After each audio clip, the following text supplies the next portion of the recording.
mercy and miracles and rain.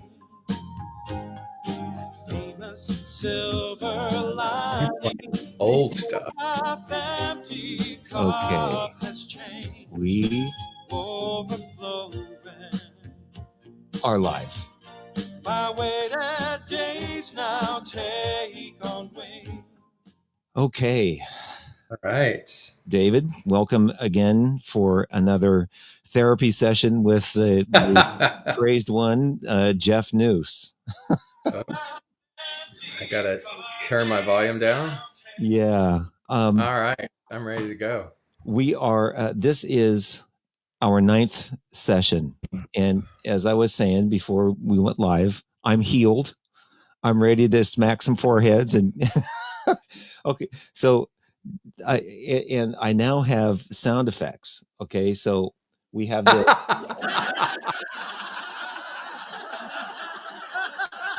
okay. So I You've hit the big time. I have, I don't want to make light of what we've done here, but It's good to make light of things.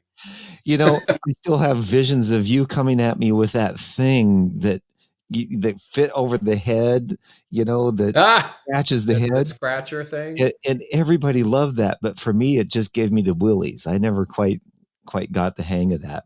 I don't think your audience is going to know what you're talking about, but that's okay. So, before we went live, I was talking to you a little bit about the value of your time, because as I watch your Facebook page, and I know you over the years, you get tugged and pulled from all sorts of directions, and a lot of people want your time and want your input and your expertise and your wisdom, and you're called on all over the place. And I can't help but feel honored that you have spent this time with me. And I know that I can't keep you moving forward. However, I would like to be selfish and think that I'm special and just keep you with me all the time. But it's going to be a limited moving forward. This is our 9th interview, wow. Our 9th session. That's my lucky number. Right. And because of your wisdom and all the stuff that I've gained off from you, I was thinking today, since we may not do this for a few weeks now, I would like to go in another direction other than just, talking about me and my issues, which was valuable to me, and others benefited from that as well. But I would like to go into a little bit of a deeper spiritual thought and practice today. And I was reading one of your things, Occam's Razor, and that's out of the March Science of Mind, May. Science of Mind. Yes, we've been sequestered for a long time. It has been, right? Wait, I have a copy. So it's called The Science of Mind. It's a monthly magazine, and they're guides for spiritual living. And it's, it's been around for since the 1930s, I believe. But it's an international magazine, and about every 2 years, they reach out to me and ask me to write the daily guides. So that's a message for every day of a month. And what's a great exercise and why I love it so much is because I have to get really succinct. I have to pick a point and I have to make that point, and I have to have a quote, and I have to have certain references in it. And it's really a challenge because as first and foremost, my love of writing, I just want to keep going, and I have to edit so much. So it takes a while for me to turn all of that in. But yeah, so this month of May was something that I did. Well, this one sort of stood out. Would you mind if I just read this or you know what? Maybe I could put it up. I'm just going to read it. Or so which one is it? This is Occam's Razor. Okay. And the affirmation is the nature of my solution is simple, I am willing to receive it. Mm-hmm. So the reading is, many years ago, my stepfather, a retired engineer, went out to oversee his vegetable garden. He noticed excessive puddles of water scattered throughout his yard. There had been no rain, and it so seemed that an aging pipe or water main break was to blame. So I'm sorry, I'm navigating my windows as well. He estimated the route of the underground line and began digging up the lawn in hopes of finding the source of the problem. Holes turned into trenches, and his backyard soon became a mixture of dirt piles, mud, and mysterious expanding puddles of water. After fruitless hours of digging, he searched for the garden hose to clean himself off and call for backup. It was then he discovered the outdoor faucet was already turned on. Water surged out of the mouth of the hose and had been flowing into the yard for well over a day. He had forgotten to turn it off the last time he'd watered the garden. It became a classic story used to tease my stepfather at family gatherings, and each of us had equal blunders as fair game. It's also a metaphor for collective unconscious behavior. The problem-solving principle known as Occam's razor loosely states that the simplest solution is almost always the best. Complexity is rarely superior to simplicity. This 13th century philosophical principle is actively used today in the fields of science, medicine, economics, design, and spirituality.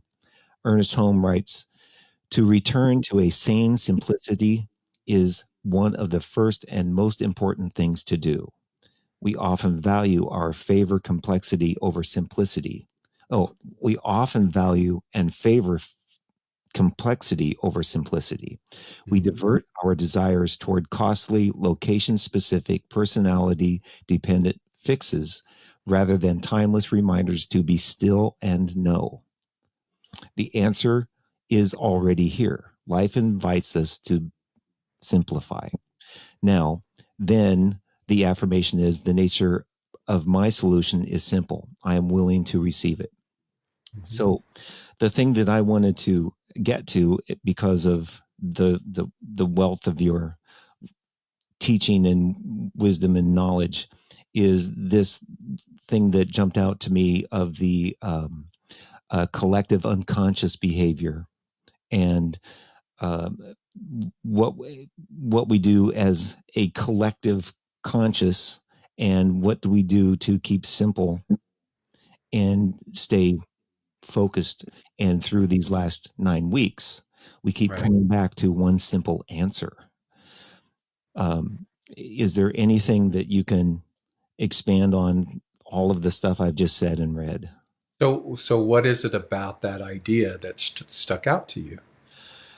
Well, I feel sometimes through, and you've witnessed me go in this scattered thought process all over the place since we've been doing this, and you try to keep me focused and bring me back to a simple place of uh, just being aware and kind, and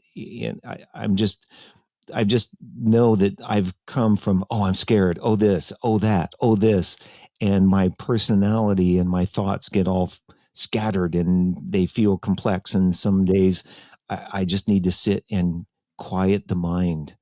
And I think that the best answers and solutions to all of my problems come when I can actually finally get rid of the noise and all of the stuff going on and just sit and quiet myself and focus on a simple thing. And we've constantly come back to love, and just loving the family and loving the human being in front of us or beside us or in us. And So to fix the thing out there, or to try to attack or target all of the many complexities that are going to pull at you from this genesis of fear, that's really complex, and it's impossible, because you will exhaust yourself. When you talk about mass consciousness or race consciousness simply meaning the collective consciousness of the planet, which is an unconscious default and not mindfulness or awareness, um, there's no way to manage that. You get to understand that you're a part of that, but the way in which you bridge that collective forgetfulness to your own reawakening is to just do it, to do it yourself, to simplify, um, and trust the fact that the messaging has always been wrong. So the messaging has always been, don't just stand there, do something. In other words, act, act, act, act, act. But to act without intention, to act without stabilization is just reaction. And always been a joke with that. Don't just stand there, do something. There's always been, don't just do something, stand there, which I've always loved because it's like, wait a minute, before you jump off the high wire, um, get clear about what the vision behind your action. Take care of the cup that you are about to serve from, because no one can drink from an empty cup. And the best testimony and the best thing that you can do is to nurture and feed and comfort and still your own mind. Now that doesn't mean that you do that and then you wait. You wait until you're perfect. Because if we all did that, then we would all just be in waiting mode. You do it as you are serving people, as you're helping people, as you're loving people, as you're feeding them. But the simplest approach is that instinct, that first thing that happens within your heart, that first idea. But there's always been this sort of collective growing lie that says, no, the more complex it is, the smarter it is. The more complex it is, the more expensive it is, the more gadgets there are attached to the one singular idea, the better it is. And that's just not true. What's happening right now with myself included and a lot of musicians and people that I've been talking to through this is this, in some cases, a bit of a panic. What are we going to do? Mm-hmm. How are we going to move ahead? Where are we going to work? How are we going to do this? And I remember my own experience where, because of the nature of my work, a lot of times I sit home, and some of my exes would come home from their job, which was a daily job, and say, why aren't you out looking for work? And the thing that I learned is getting out and going somewhere actively doesn't really get me the work. Sometimes it requires me to sit and think and be quiet and process and go, okay, maybe this would be a good place to go, and then reach out there. But it appeared to them that I was doing nothing. And we're in a state right now where there have been times, especially in these last 9 weeks, that I've sat and thought, oh my God, I should do something. I need to do something. And there really is, for the first time ever, there really is absolutely nothing I can do other than something in my house, something that maybe can further me down the road, maybe read a book or try to meditate or become spiritual or think of a different way to perceive what's happening for me. And I did that after one of our talks where Well, okay. and when all of a sudden I realized, look, I'm just telling the same whiny story over and over about how bad it is and how awful it is. And I decided to change that and write a different story for myself, and started thinking positively, which in turn, the universe responded by giving me positive feedback and giving me positive things happening. Mm-hmm. So the Well, here's what I want to interject. So everything that I just said Mm-hmm. about the simplicity and don't just stand there, do something, and Right. reverting that to don't just do something, stand there. Um, everything has its paradox, and we're very smart, and so we can take a truth and make it into a half truth, or we can take a half truth and make it into a truth, meaning that if I didn't know you and I said that, the part of you that is fear based might take that then and use that to justify just not doing anything. Mm-hmm. You see what I'm saying? Um, then the person who is always out there doing, and wearing themselves down because that's what they've they've decided is the measurement of success, would do well to stop and to look at their inability to trust, or their inability to embrace the simplicity of that stillness, even if it's for a moment. And so you see, any message has its polarity. And when we say that there is the simplicity, the thing that I love about Occam's razor is that the simplicity is this: the only reality is love.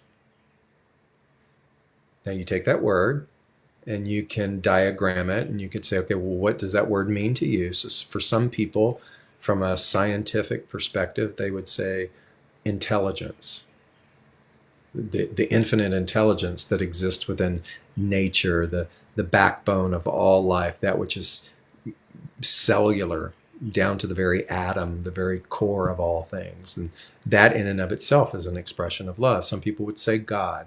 Whatever word that you want to take, that Occam's razor for me simply means that that is the one unifying principle. That's what keeps calling us to simplify. And so when we can establish that, now we can go back to our behavior. Because Jeff, there might have been times when you were sitting at home and the exes were out doing their thing, where because they laid that on you or projected that on you, then you felt bad for doing that. And then that becomes its own thing, because now you're considering that that's true. And as you're considering that's true, you're doing it. And then there are other people who are hustling. They're all about the hustle. They're not about alignment. They're about hustle. How hard can I work? How hard can I work? How hard can I work?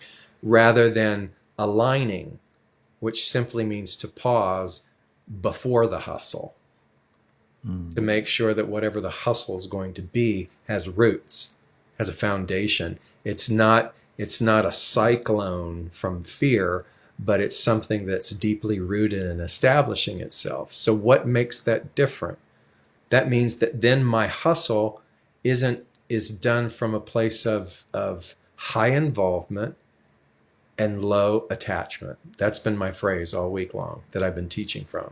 High involvement and low attachment. See, when I can get down to the simplicity of that one principle, and I could go, how much do you really believe that? How much do you really believe that God is all that there is?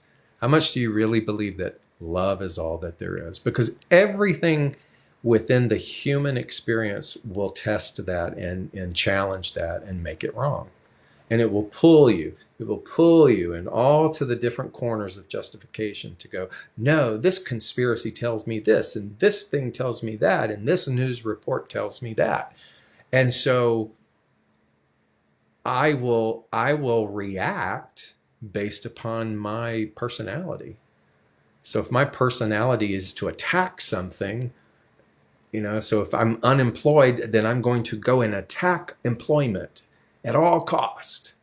Mm-hmm. If my if my if my personality is geared more towards um, not feeling good enough, then I might create this whole scenario of sabotage where I do just sit and eat, and I'm too afraid to go make a call, and I'm too afraid to go do something.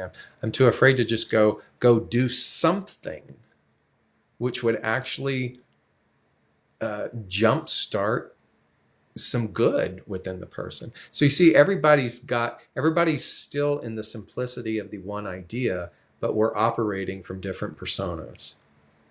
So you got to find what's true for you. So your ex there or this ex there, they might have had a different persona. So they're projecting what they do onto you, just as you do to other people and just as I do to other people. Right. So if you're a hustler by nature, then you're going to judge somebody that doesn't look like they're a hustler. I don't want this to sound like I'm going off topic, but this is an example. Mackenzie and I did our nightly drive last night with donuts, and she and I thought we had Your donut run. the donut run, and we drove down this road, and I said, "Have we been here before?" She said, "Yes," and I went, "No, I'm pretty sure we didn't." And then we sort of joked about it, and she said I insisted that we hadn't been, and she insisted we had been, and then we just sort of laughed, and then she said, "You know, when I do that to Mom," she goes, "Oh my God, you're such a challenging child," as if I'm arguing with her. And she said, "When we do it, we just joke and laugh." And I said, "Well, it's not about you. It's about her and me and how we respond differently." And so what you said about the ex, putting something on me and me taking it, that was sort of happening to Mackenzie, where she's being looked at as a problem child because she disagrees. And it wasn't that it was just that she wasn't agreeing with Mom. And when she disagrees with me, I don't care. We can disagree. It doesn't make either one of us right or wrong. And then we just laughed. And I think it's something that you were saying, that we have to be careful of what I put on others, and then also view that what I don't have to own when someone else says I need to hustle, I need to do that. And no, I don't. I can go my own path, which, and complexity, since we started about complexity and simplicity. So complexity would want to tell you that, no, you do need to argue your position. And simplicity would look at the other person with compassion and understanding and not. So this isn't about taking sides with, what your ex did and what you did and who's right and who's wrong, and building a case around it. It's understanding that we all operate from this mass conscious reactive thing that is attached to a fear. That's all it is. If you want to simplify, if you want to apply Occam's razor to why the world is the way it is, then it goes down to one idea, and that's fear. And the fear is based upon something being taken away, some instability, or as I like to say, it's a mistrust in the divine, or a mistrust in that principle. And it makes perfect sense. Why should anyone trust a principle that says the only reality is love, when everything in front of us is unlike that? How in the world could an author or a minister stand up in front of people and say God is all that there is and love is the only reality? How dare them?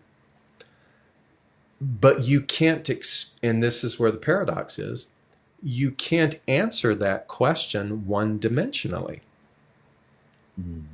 You see, we're having a one-dimensional experience right here, but this isn't the totality of what's going on. What's going on is a multi-dimensional experience, an infinite experience that you and I could never fully grasp. You want to know why this person did this to this person. You want to know why this death happened this way. You want to know why this tragedy happened that way. Well, everybody wants us to answer those things in a one-dimensional answer. But that's not what that principle is based on. Mm.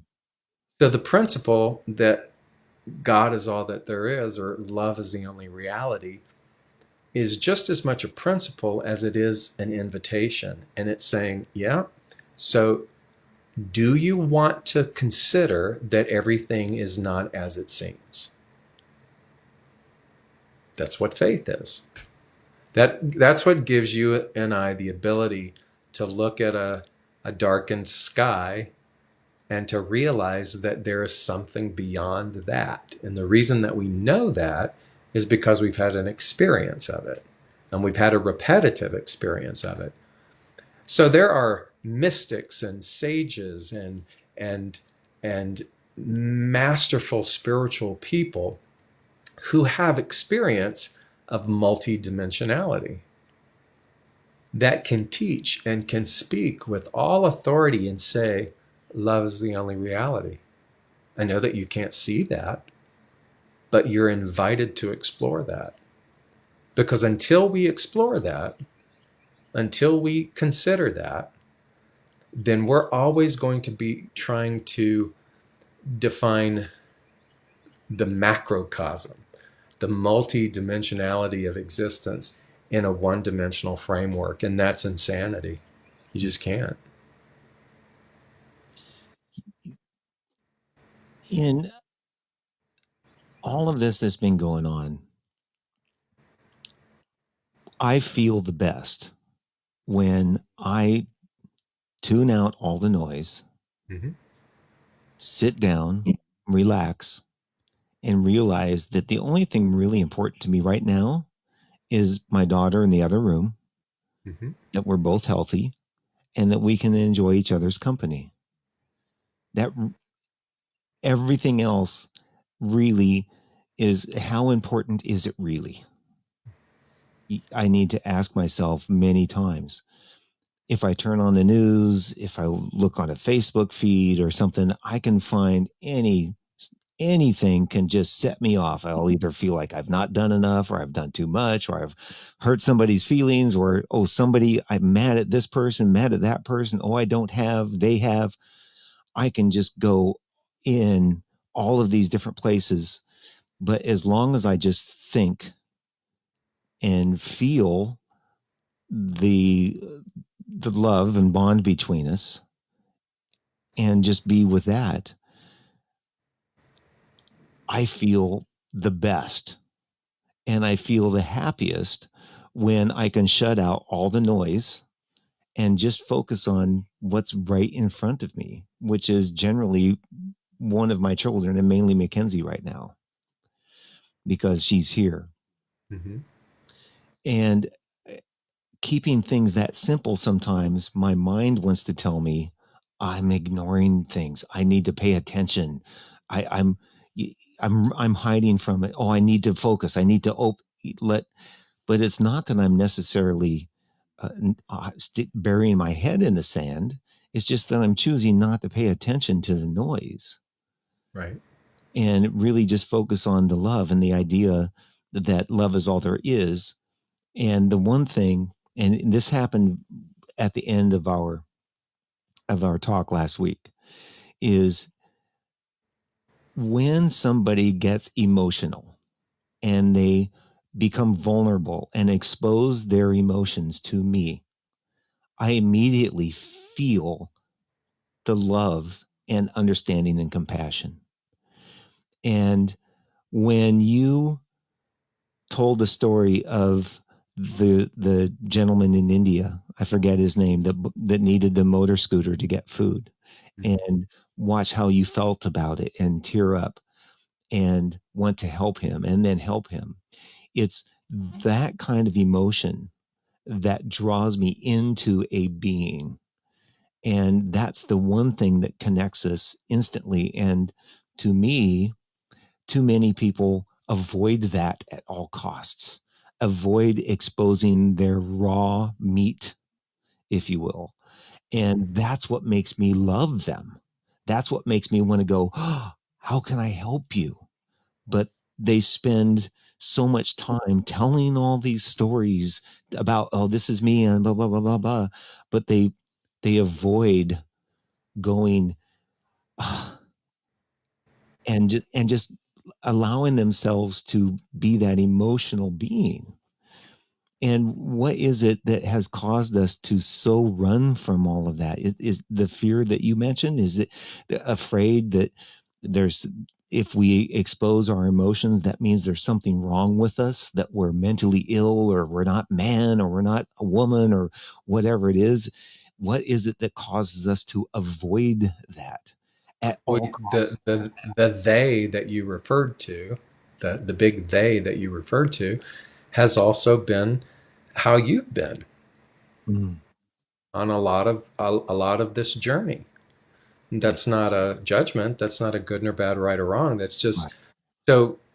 So isn't it funny that the things that we love, um, the things that we love about other people, are qualities that we have, and the Mm, things that we hate or are annoyed with other people are the qualities that we have.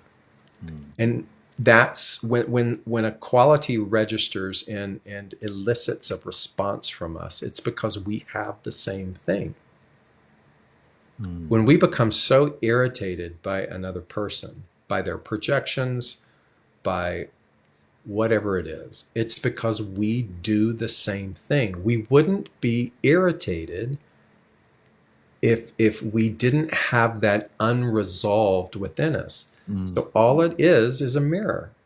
It's just the universe holding up a mirror going, okay, see what you're annoyed at? That's you. See what you love about that person? That's you. mm, There's a classic, workshop exercise where I say, tell me the top 5 people that you absolutely love, the ones that you think are a hero. They could be fictional, they could be characters in a book, they could be inventors, they could be great leaders, they could be relatives. Who are the top 5 that come to you? And so people will write them down. And then I said, okay. And then what is the quality about them that you love so much? And they'll write the quality next to the name. And then I say, okay, now go back, draw a line through their name, and write the words I am. So you are that quality. And the reason why you admire that person so much is because you possess the same thing. There is no separation, there is no us and them. We are personas or individualizations of one thing. So the mind of Albert Einstein is your mind. The the technical genius of a Steve Jobs is your technical genius. The creative inventor genius that is in the minds of the Wright brothers is in within you. All of us have that. We don't mock it or copy it per se, but we individualize and we access that same thing. And it's true for the hatreds of the world, for the thing we label as the monster. All of that is within the collective one. And so when I say, but you just said, David, there's only one reality, and that's God is all that there is, or love is the only reality. Yeah.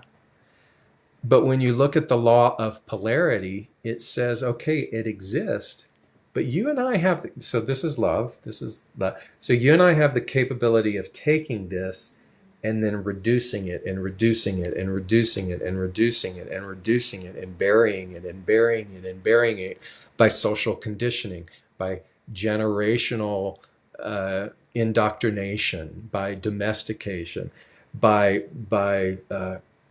by cultural forgetfulness. We have the ability to take that thing and to bury it so much that it's very hard to perceive it, but it's still there. Do you understand? mhm, That's what the principle of polarity tells us, is that everything is a truth, But in that truth, there are also half truths that bury the truth.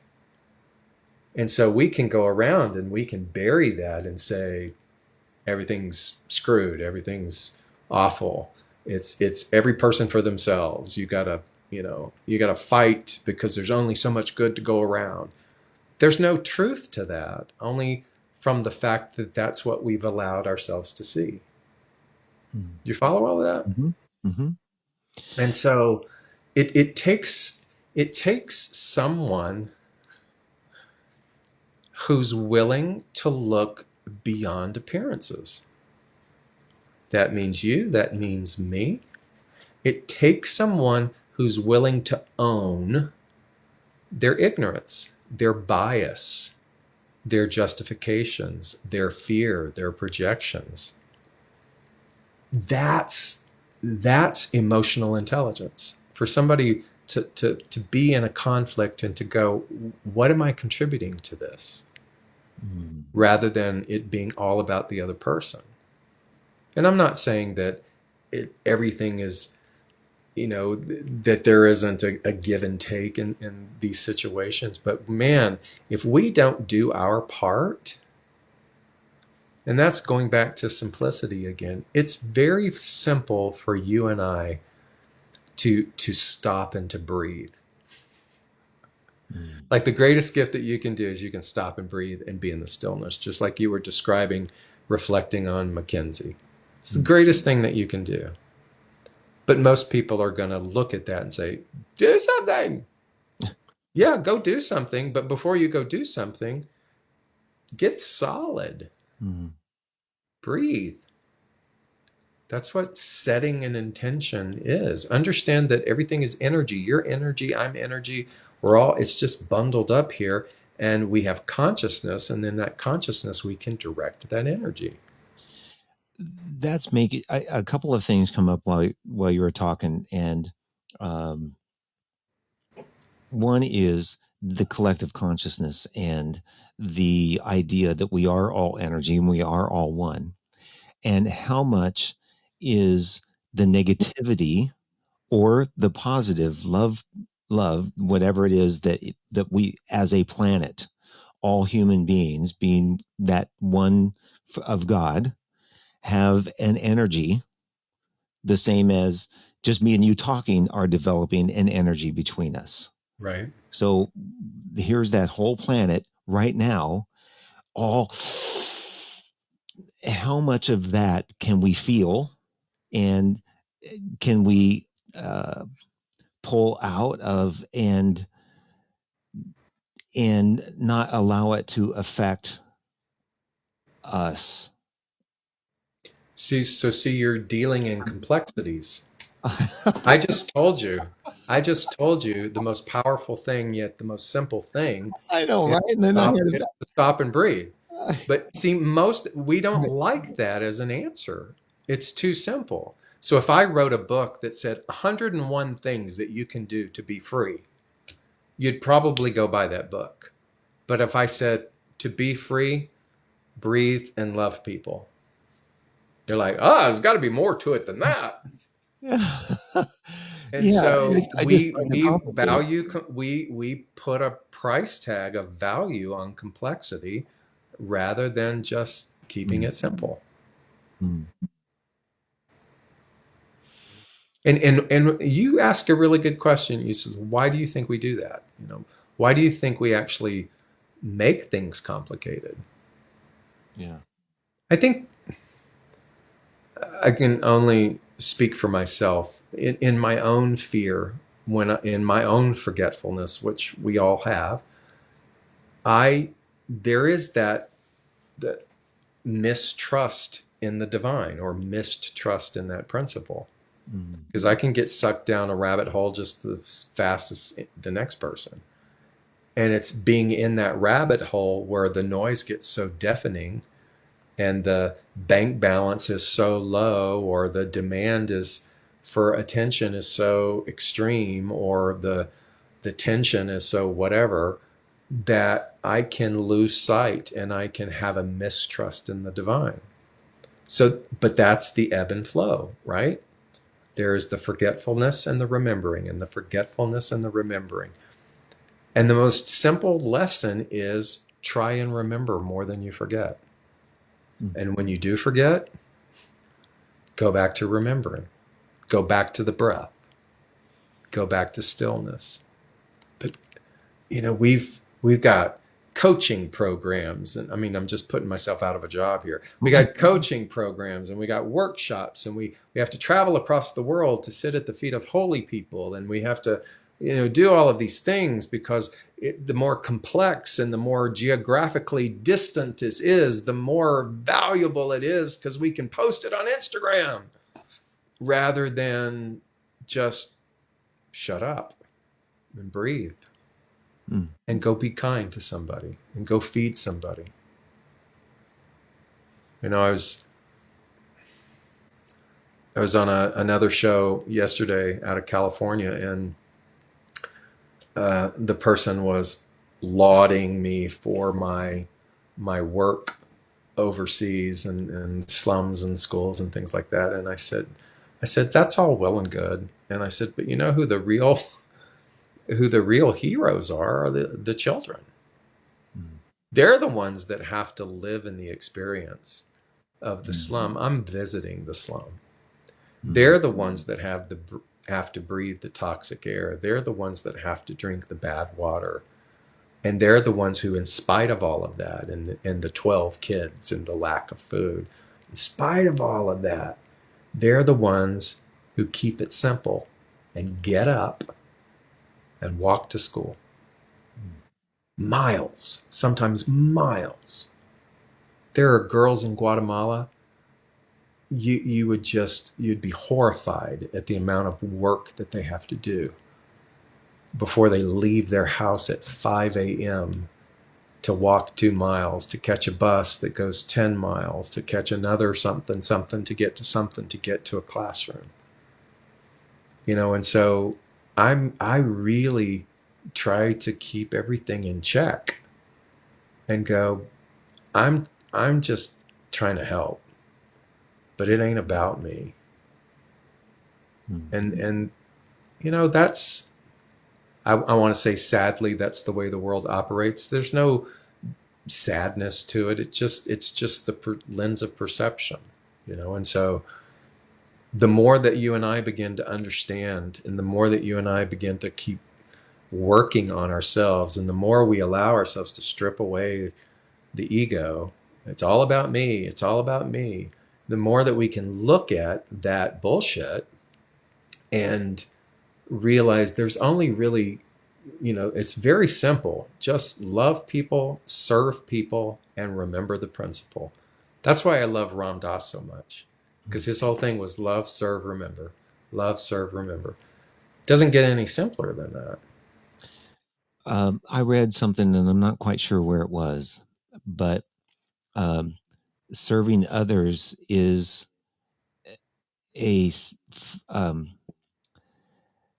let's see if I can get it correctly, because I don't want to, is the highest form of self-love you can experience, because serving others, by loving them and serving them, you're actually loving and serving yourself. So it was Gandhi said the best way to find yourself is to lose yourself in the service of other people. Yeah.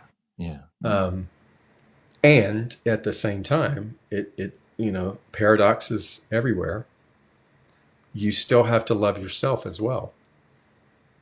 You can't hide your self-hatred in doing for other people, because that's a postponement of doing your work. That's when people lose their sense of identity in relationships, because they think so little of themselves that they're just gonna do it for someone else. Believe me, been there. That's a postponement of our work. Our good buddy Rick Walt asked a question. Oh, good. Hey, Rick. He said, I'm finding that the areas of my life that need work are where I find it hard to expose or express my vulnerability. Well, yeah, par for the course, right? So where, and he put need work in parentheses. And so if anything's calling to you, or you can even articulate that you feel that it needs work, that's where the vulnerability is. That's where the uncovering of the lie is. And so by the lie, it's not being good enough. It's not being valued, not being relevant. Do you know how many people are going through this idea of not being relevant? right now. I've lost my relevancy. Yeah. And I go, tell me more about that. What does that mean? Let's unpack that for a little bit, because you're saying that your relevancy or your worth is dependent upon the collective opinion. That's putting the cart before the horse, rather than going, no, my relevancy and my establishment of my worth is what then the world will mirror. So if I'm feeling irrelevant, it's not coming from out there, it's coming from in here. It's buying into the narrative that as I age, I will be aged out. Okay, there's plenty of evidence to say, yes, that's true. Does it have to be true? Or is it something that we've just accepted? And so because we accept it subconsciously and we demand that it's true and we fight against it, then it becomes the experience. But I tell you, there are just as many people who don't buy into that, who go, no, I'm good. I'm good at what I do. I love who I am. And they are able to, if you want to call it reinvent, or just become more and more hybrid and more and more hybrid and more fluid with regards to the way in which they serve in the world. So for every case study that you want to give about what's wrong, there's also an example of what's right. Polarity. For every truth, there's a half-truth, and for every half-truth, there's a truth.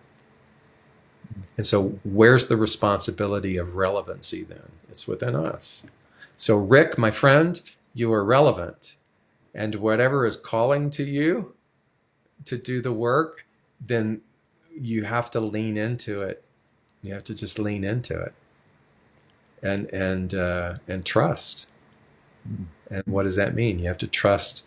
You have to trust in the principle and that thing which is the divine.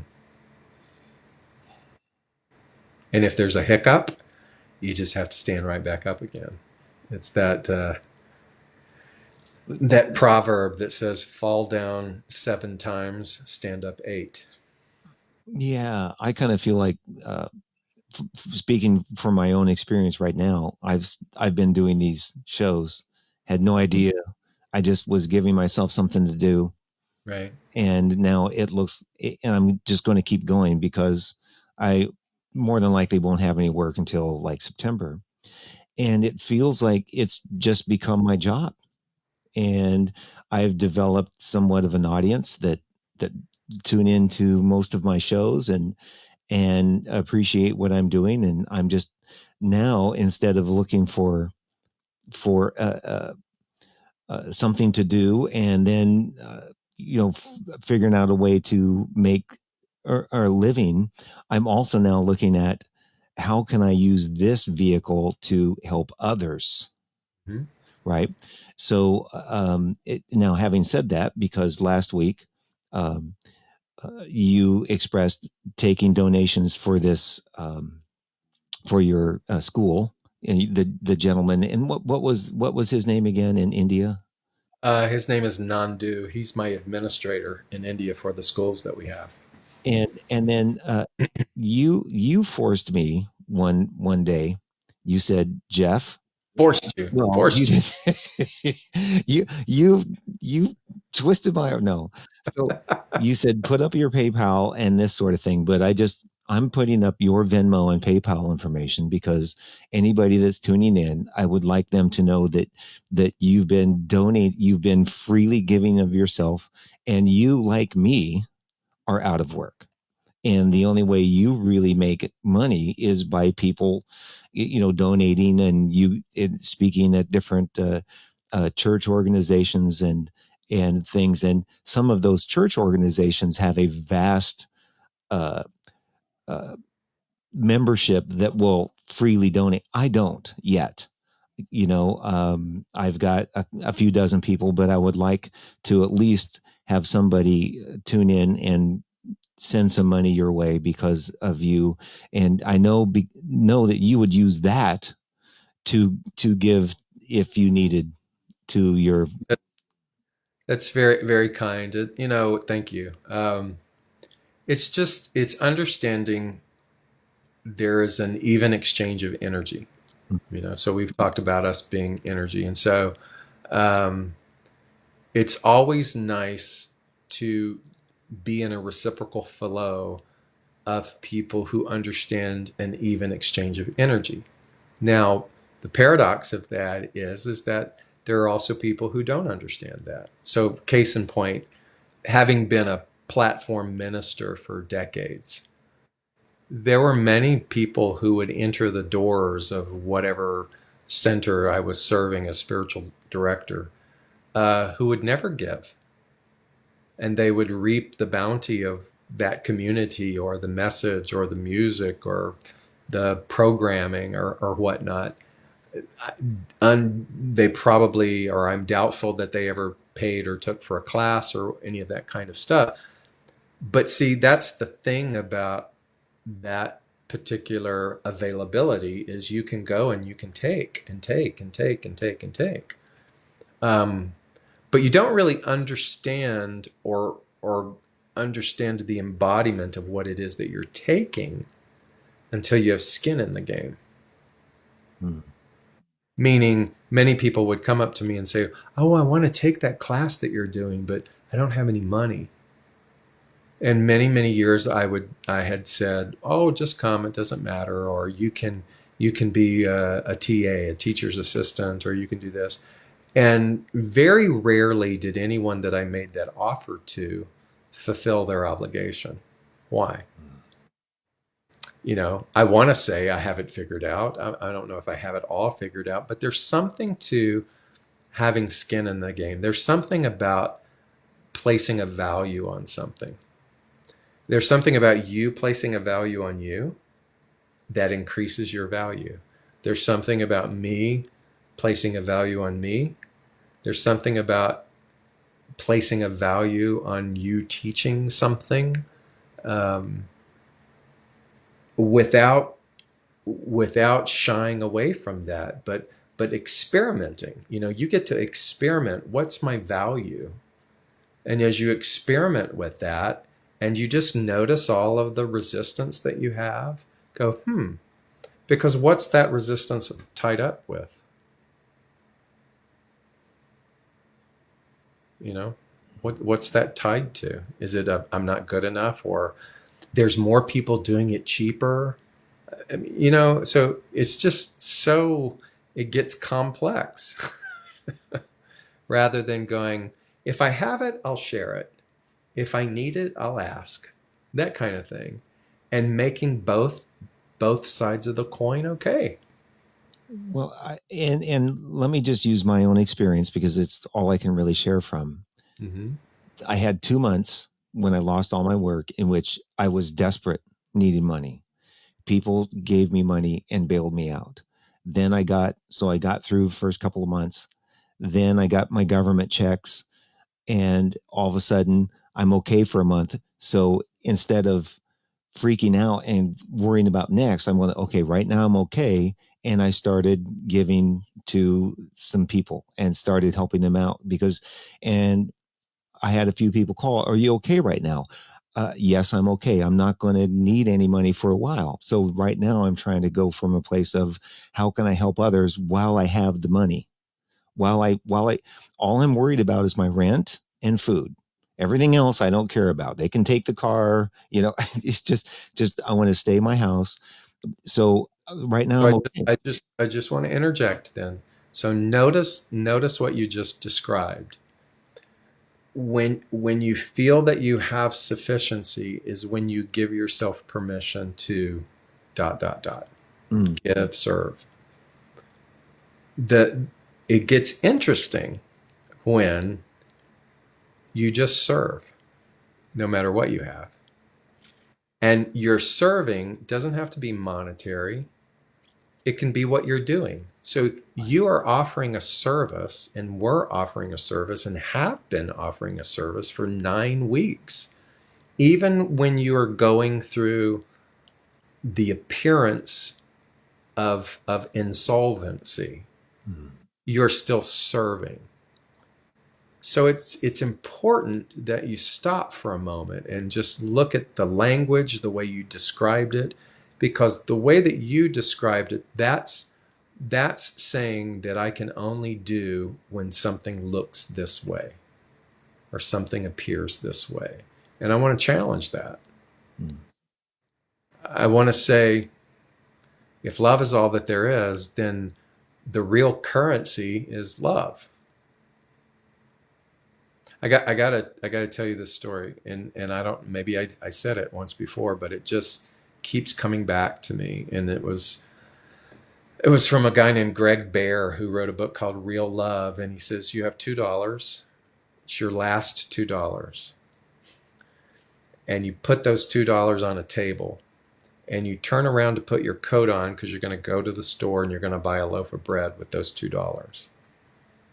And when you turn around and put your coat on, somebody comes and takes those $2. How do you feel? How do you feel about that person?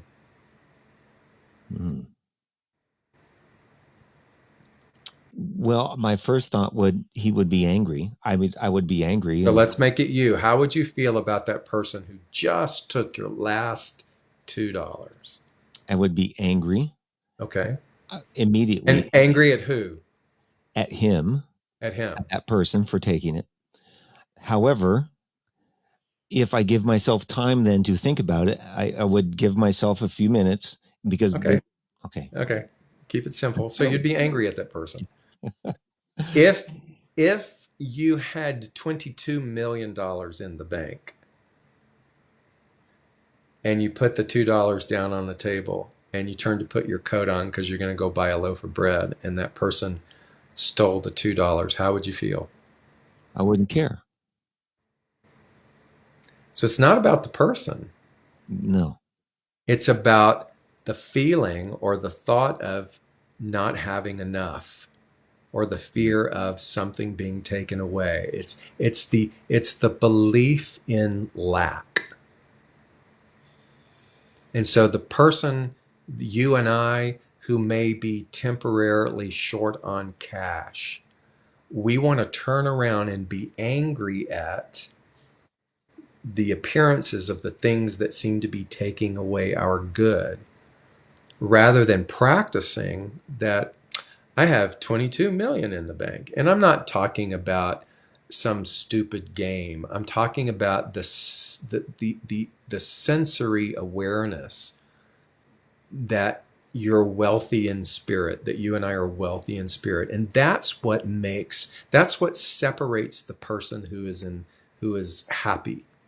That's what separates the person who is peaceful and mindful from those who are so at the mercy of what happens in the external world. So I want to be the person who has the same response as the person who has $22 million in the bank. And you know what gets to happen that way? We then begin to open up to people who want to give from sources that we haven't even thought of, because that's the vibration that we're humming with, rather than, oh my God, you're going to take away. Oh my God, you're going to take away. Oh my God, you're going to take away. You get it? Mm-hmm. And I'm just as guilty. I'm just as guilty. And so it's a practice. It's a practice over and over and over and over and over again.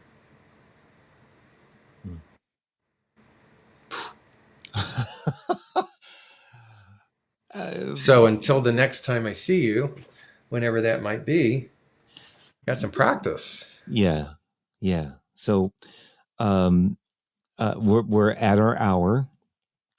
I want to thank you. This is the end of our ninth session, and we have a number of followers that have been tuning into us. And for now, David and I, we're not going to schedule anything for a while until his schedule frees up and we can maybe get him back.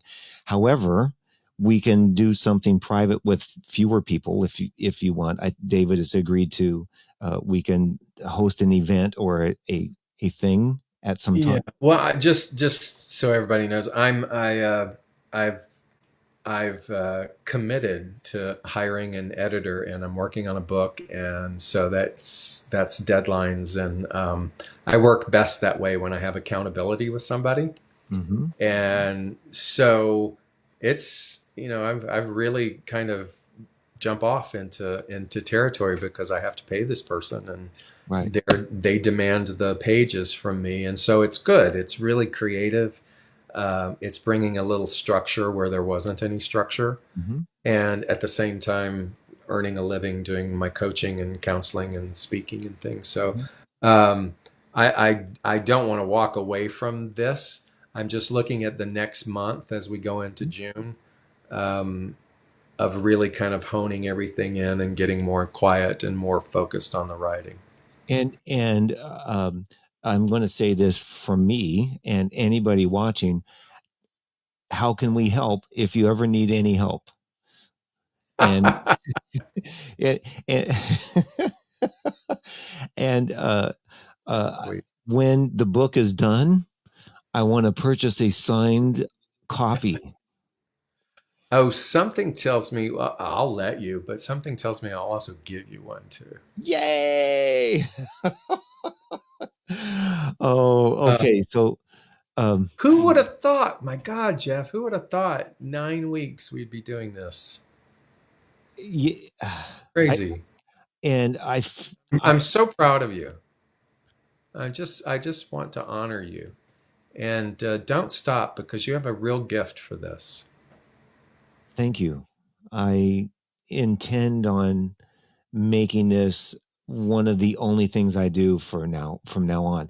I may start doing less shows because as I can't fill all my slots, I've become less interested in filling them and just doing and focusing on fewer because I can do a better job and have more time with Mackenzie now.